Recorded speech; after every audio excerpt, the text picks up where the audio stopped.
Okay, good evening, ano? Ang topic natin ngayon is how to analyze the US economy. So, pero i-relate natin siya sa chart, ayan. Bakit nga ba kailangan nating maintindihan yung economics ng US? So, simply because most of us, ang tinetrade natin is gold. And sa market, meron tinatawag na buyer, may tinatawag na seller. Meron din tinatawag na retailer, meron din tinatawag na institutions. And most of the retailer, they use chart and price patterns sa pagtitrade. While the institution, they use is data or economic data para malaman nila kung saan pwedeng magpunta yung market. Kaya, napakalaking bagay na marunong tayong mag-analyze ng data. And ang data lang na i-analyze natin for today is the economic data ng US. Bakit? Una, since nagte-trade tayo ng gold or XAU, USD, so ang USD kasi ay ginagamit para ipambili ng gold ng mga institusyon o yung may kakayahan, maraming pera, sabihin na natin. So, if the value of gold ay bumababa, bumibili sila ng USD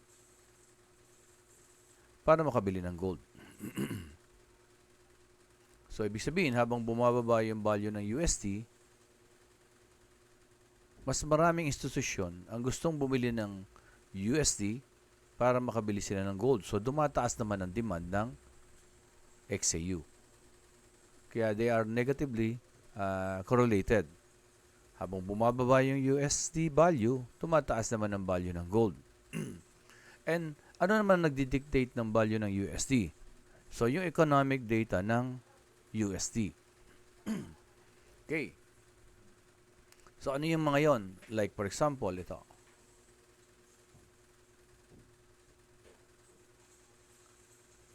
Yung mga jobs data, like the non-farm payroll, ngayon, unemployment, ADP,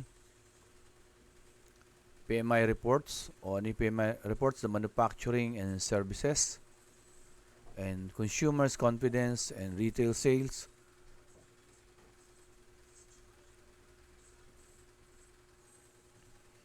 And then, ano pa? Trade balance and export and imports. PPI o yung tinatawag na Producers Price Index. CPI o yung tinatawag na Consumers Inflation. And then the Federal Reserve Interest Rate Decision and Economic Growth Summary. Yung mga yan. So, ito yung mga data na nagdidictate ng value ng USD kung tataas or bababa in the long term. Kaya lang, kung aaralin pa naman natin itong mga bagay na ito, napakahaba niyan. So, ang gagawin natin is, gagamit tayo ng isang tools para mapadali. Ang tools na yon ay yung Forex Factory. So, we will be using Forex Factory para ma-analyze natin yung economic data ng Amerika.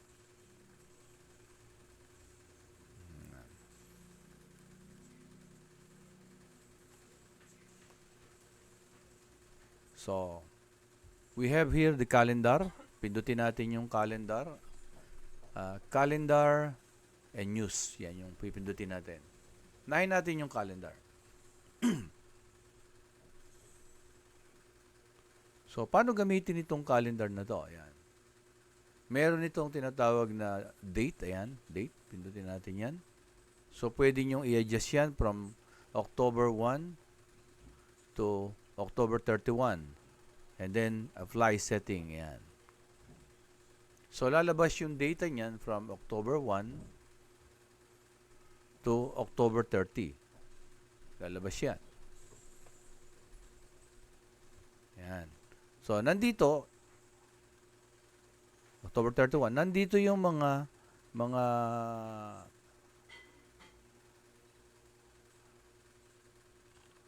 significant data para kay USD. So, bakit USD lang naman ang gagawin natin? So, punta ako naman dito sa filter. Ang dinidiscuss natin paano gamitin yung Forex Factory para malaman natin ang mga data ng economics na magdidictate ng value ng USD. Again, pag bumaba ang value ng USD, nagiging in demand dito sa mga institusyon kasi ginagamit ito pambili ng gold. So, kung maraming gustong bumili ng gold, tataas yung demand ng gold, tataas yung chart o yung price ng gold sa market. So, tataas din ito. At tulad ngayon, tumataas ito, di ba? So, for you to understand bakit ito tumataas, kailangan maintindihan nyo yung data. Paano nyo maintindihan? So, we use the Forex Factory. Ayan yung website ng Forex Factory. Medyo masakit sa ulo to, pero napaka-importante nito. For now, we will go to filter. Ayan, filter. So, ang nakalagay lang dito ay USD. Ayan. In-check ko yung mga ibang currency kasi ang gusto ko lang matutuhan is USD. And then, in-check ko rin yung mga ito kasi ang gusto kong malaman ng mga data is the high impact news and the medium impact news. The high impact news are the red folder. Ayan. Kung pupunta naman ako, for example, ngayon, ang date ngayon is October 30. Yan. Tapos, apply filter yan pag na-set na. October 30. October 10, sorry. Yan. October 10. This is October 10. Kung makikita nyo, the October 10, 11 ngayon, sorry. 11. October 10, yesterday is Friday. Ayun yung data. Pag nakita nyo green, ibig sabihin yan is good. Good for the currency. Anong currency? USD. Pag nakita nyo namang, ayan, black, parang neutral. Pag nakita nyo naman na red, ibig sabihin not good for the currency from 50 to 50. Ayan. So, by simply looking at the color, magkakaroon ka ng idea if they are good or not good. Kung red, ibig sabihin, not good for the USD. Yan. Kung not good for the USD, good for gold. So, tataas ang price ni gold. Ang dinedetermine natin, ano yung directions? Whether it is good for USD, US or hindi, ang direction ng gold ang gusto nating malaman. Yeah. And using the Forex Factory, magkakaroon kayo ng idea. But then again, it's a long term. Hindi ibig sabihin, yung price is diretso ng ganon. Minsan naglalabas sila ng mga ganitong data, yan, green. Minsan ginagamit nila yan to retrace yung market. Medyo sa tagal kong nag-analyze nito, pero makikita nyo rito sa dami ng red na to, the economics ng USD is not okay, kaya nga yung price action ni gold is talagang dire-diretso. After consolidation dito na ilang buwan, di ba? Ayun siya, diretso. So, ayan. Triangle, diretso. Okay.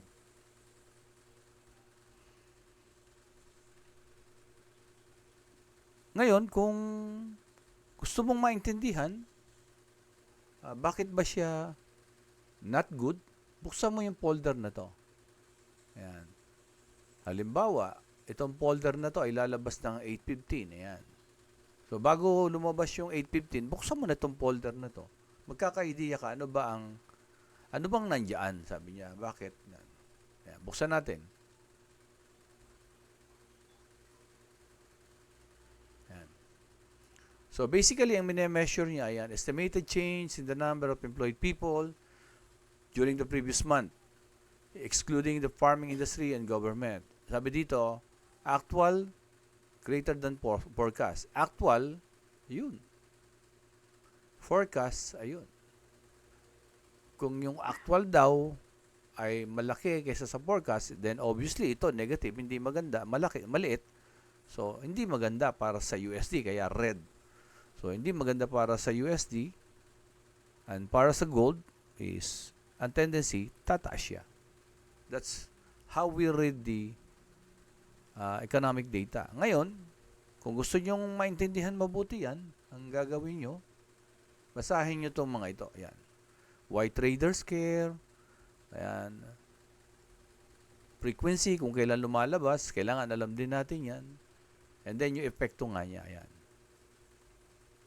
Pag hindi nyo pa maraming maintindihan, use ChatGPT. Copy, then ilagay nyo kay ChatGPT, translate nyo into Taglish and pa-explain nyo. And then, unti-unti. Then, to close the folder, ayan, close natin yan. So, ayan pa, madami, no? Madami. So, ganun ang gawin nyo. Buksan nyo yung mga folder na yan. Then, try to understand kung ano ba ang epekto niya. For example, ito, si PedChef Speak. Ayan, buksan mo yan. Ayan, lalabas yan. So, usually ito, tungkol naman sa mga news. Paano natin makikita yung mga news? Dito naman, ito. Ayan. Dito yung news. Ayan. Tingnan nyo dyan, news. So, ayan. Sa ngayon, very uncertain yung government ng ng Amerika, kaya ganun ang mga epekto. US will impose additional, yan, ganyan. Trump will impose tariff China. Popular condemns economies that marginalize poor while the wealthy live in bubble, ganun. So, and yung government shutdown nila, ang epekto nun is hindi maganda. Kaya, ang makikita mo yung gold talagang tumataas. And again, if you really wanted to understand yung Forex Factory, try nyo i-Google or i-ChatGPT nyo. Kasi pag masyadong mahaba yung video, maiinip din kayo. Diba? Imagine niyo, alam nyo, yung long-term effect nun sa chart. So, abangan nyo lang. Let's say, ito, uptrend. Uptrend. Ito ngayon, very extended na siya. And then, gagamitin mo na ngayon dito yung charting techniques mo. And kung papansinin nyo to, sa ngayon, meron siyang very bullish na monthly. But that is another topic. Doon lang muna tayo sa Forex Factory, economic data, and I encourage you to learn and develop your skills paano basahin yung economic data. So this is a very short video. I suggest na you do research sa mga pinapaliwanag dito. Ayan.